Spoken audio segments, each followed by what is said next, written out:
A prison break that triggered one of the largest manhunts in state history never should have happened, according to a new report outlining multiple mistakes that led to Gonzalo Lopez getting away. Lopez was eventually killed by authorities, but not before he killed Mark Collins and his 4 grandsons at a weekend home in Leon County. Anieli Ruiz live with details of that report and reaction to it. Anieli? Well, that's right. According to the report from the Marshall Project and the Houston Chronicle, they say that Gonzalo Lopez got on a bus without being strip searched. This allowed him to smuggle 2 shanks, and this is just one piece of this entire ordeal. It was back on May 2nd when Gonzalo Lopez was heading to a medical appointment on a bus with other inmates from a prison in Gatesville to one in Huntsville.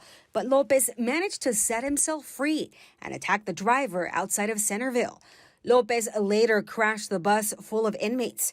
An investigation reveals how he managed to make a run for it. There were a lot of failures. Person after person who was supposed to do these things, supposed to make these strip searches, did not do them or didn't do them well. According to the nonprofit Marshall Project and the Houston Chronicle, they say the prison where Lopez was held had a 45% guard staffing vacancy. Guards skipped the required strip searches and did not use metal detectors.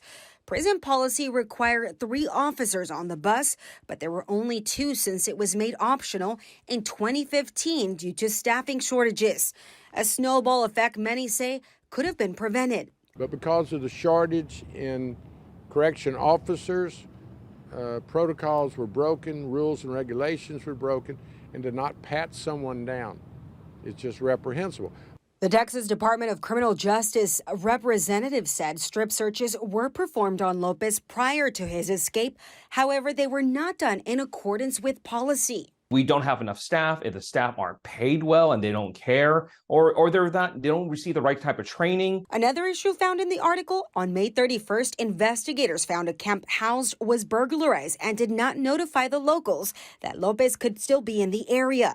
And just 2 days later, Lopez killed the Collins family members. If you think he's too dangerous for the other prison population, why would you bring him back into society without all the proper measures? State reps hope to address this during the next legislative session. They know the budget needs to change to pay correctional officers more and address the shortages. I will tell my colleagues, you either pay now or you pay later.